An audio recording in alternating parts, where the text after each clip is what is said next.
Hello there, Ray here, and guys, we have a new way to obtain tons of food in the game of Minecraft. That's right, guys, you've seen that sneak peek of my hogling farm in the snapshot stream video. That's exactly what we're going to be showing today. This thing is the new best way to obtain food in the game of Minecraft. And remember, guys, if you haven't already, go ahead and subscribe, as I make tons of videos over the new snapshots and cool farms you can make using them. And make sure you have your notifications on, that way you can join our Minecraft world as we design up these new farms, right when the new snapshot comes out. And it was a lot of fun designing up this farm with you guys in the last snapshot stream. And we did a lot of testing with the new mobs and made this new hogling farm. This thing is really OP for getting tons of raw pork as well as leather.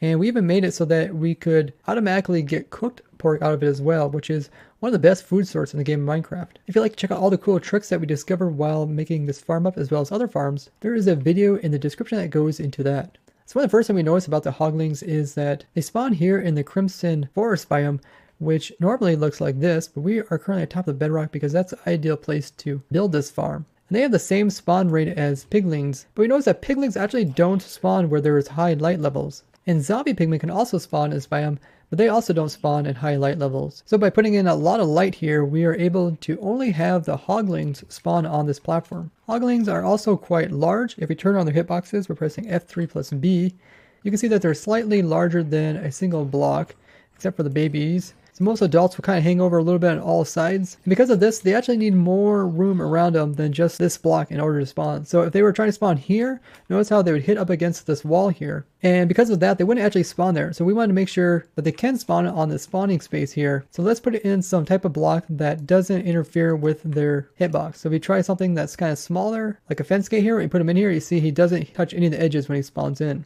Fence gates might be kind of annoying to place in survival, so let's try a different block, like fences. So here we got some fences, and we'll test it by putting a hoglin in the center, and you see it also doesn't touch the edges. We'll use this block to put a little wall around the outside of this. So now the hoglins should be able to spawn on all these spaces here. Now you shouldn't really need these fences to prevent the hoglins from walking off the edge, but it's possible that two of them will kind of push each other, and they could shove one off the edge where they would fall down and not die. Then over time they would build up down there. Now to make the hogling go into the lava or even walk in this direction, what we have is one of the blocks that he's afraid of, which is the warped fungi. Similar to the piglins being afraid of the soulfire, like in my piglin farm over there, hoglins are also scared of this blue block. They'll do the same kind of checks. So essentially when the hoglin is spawned in, it would check a 8-meter radius around it for any of these. If it sees them, then it'll try to run the opposite direction of those. And then every so often it will check to see how close it is to them and try to run away from them once again. There you can see some guys spawning in the distance. Besides just adults, you can also get baby ones to naturally spawn in, but they'll do the same thing by running off the edge. So if a hogling like spawns right here, it'll see one of these two fungi nearby, and then it'll try to run the opposite direction. And we'll choose a location that is within 8 blocks of him and try to move to that location. And what they can do is choose to walk over here, because they see these trapdoors as being a block they can walk over top of, except when they're open like this, even the big guys like this can fall through it just because it is wider than their hitbox. And once they fall through, there is a lot of lava here waiting for them. Because they have 40 hearts, we need 4 layers of lava in order to kill them. That way they kill quite fast and we can have more of them spawn in. You can see by the time they reach the bottom here, they have died, and all their loots are ending up at the very bottom here, and that's what the hopper minecarts are. They'll come by and pick it up. And by having them killed by lava, they will be on fire when they die. This means instead of their pork dropping as raw, like if you just have them drop from fall damage, it will actually make it cooked, which is really cool. So it actually has a double purpose, killing them quite fast, as well as cooking the pork. The new type of wood that comes from the huge fungi is also non-flammable, so you don't have to worry about these fence gates burning. The minecart will take all the items over here, and there is a drop-off system which will drop them into the chest.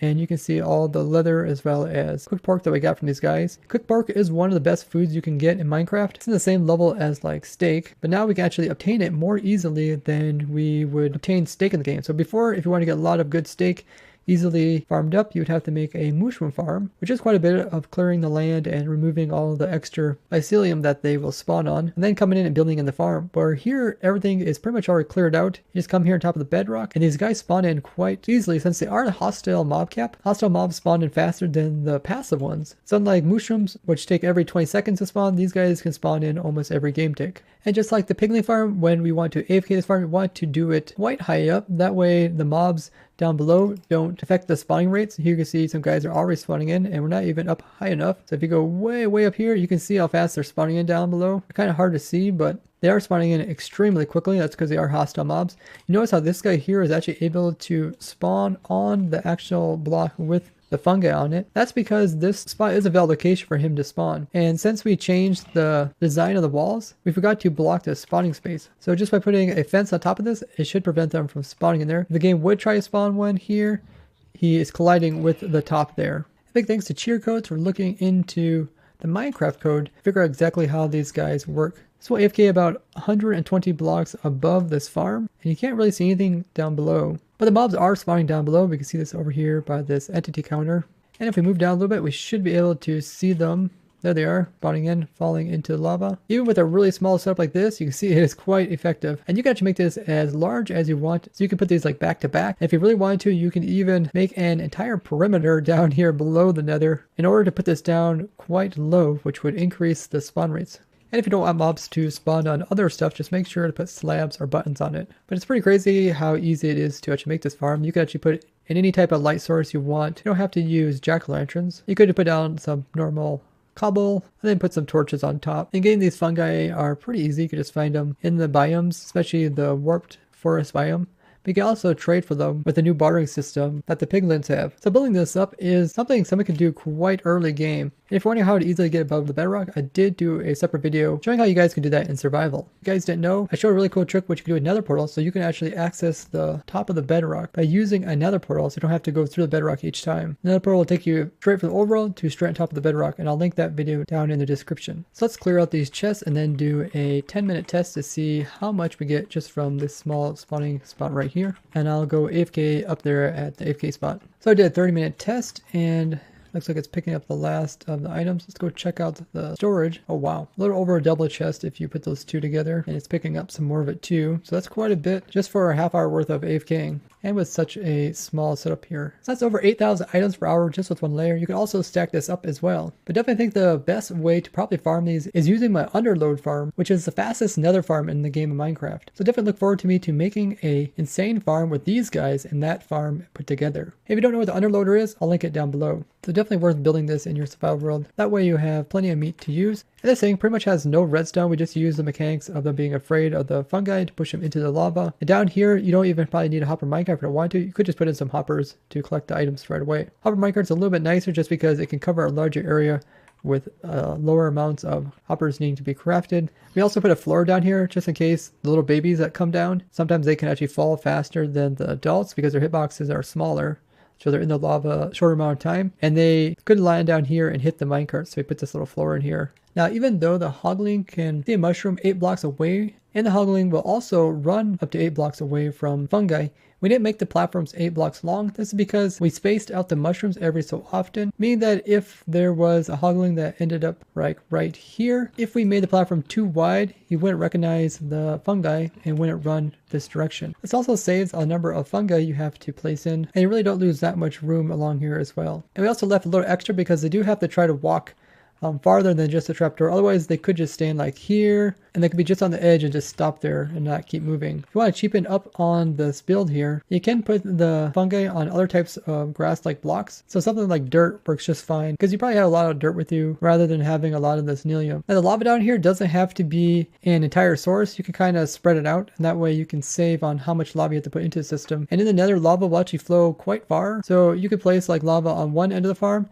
and let it creep across the entire thing, and then put some support blocks underneath of this. And then once you remove the support blocks, all the lava will flow downwards, and it'll work exactly the same as if this whole thing was source blocks. So you can have about one lava source every 16 blocks. Now, to get the rails early game, you can also make them fairly easy just with a gold farm, or if you want to, you can use a rail duper, and I have a whole video going over those, which I'll link below. Overall, I think this is going to be the new way to obtain lots of food in the game of Minecraft. because it can easily be done early game, and it's better than having like a cooked chicken farm. And even making a small one of these would be tens of times better than having a chicken farm. So make sure to share this with your friends so they know about an easy way to obtain tons of cooked pork in 1.16. And if you're looking for more farms that you can easily do in Minecraft, I have a whole playlist dedicated to simple farm, which you can find down in the description. And if you guys enjoyed this video, be sure to go ahead and leave it a like, and I'll see you guys in the next video. Bye bye.